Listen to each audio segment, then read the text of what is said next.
ফুচকা চাইতে লজ্জা পাওয়া মামুনি। দিদি 10 টাকার হয়ে গেছে। কাকু তুমি 10 টাকার কটা দিলে? 4টে।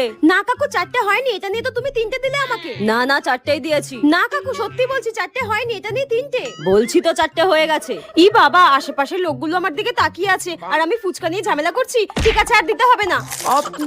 খুব বাজে ফুচকা কাকুটা, আর কোনোদিনও আসবো না। তাই আর ঝগড়া করে ফুচকা খাওয়া মামুনি। দিদি 10 টাকার হয়ে গেছে, আর দেবো? 10 টাকার হয়ে গেছে? তুমি তো 10 টাকার 5টা দাও, এটা নিয়ে তো 4টে হলো। 5টা হয়ে গেছে। হ্যাঁ তুমি আমাকে 5টা দিয়েছো, তুমি না মনে হয় অঙ্কে কাঁচা রয়েছো জানো তো। এটা নিয়ে তুমি আমাকে 4টে দিয়েছো, 5টা তুমি দাওনি আমাকে। দিয়েছি। আরে কাকু আমি কেন মিথ্যা কথা বলতে যাবো, আমি সত্যি কথা বলছি। এটা নিয়ে তুমি আমাকে 4টে দিয়েছো, 5টা দাওনি। আর তুমি কি বলতে চাইছো আমি অঙ্কে কাঁচা? আমি না মাধ্যমিকে অঙ্কেতে 15 পেয়েছিলাম, আর তুমি বলছো আমি গুনতে ভুল করেছি। তুমি বেশি কথা না বলে কিন্তু আমাকে আরেকটা ফুচকা দাও, নইলে কিন্তু তোমার দোকানের সামনে আমি চিৎকার করবো, বলে দিলাম। দাও তাড়াতাড়ি। আরে নিন তো নিন। আমার পাওনা ফুচকা নাকি দেবে না, বাজে ফুচকা কাকু একটা।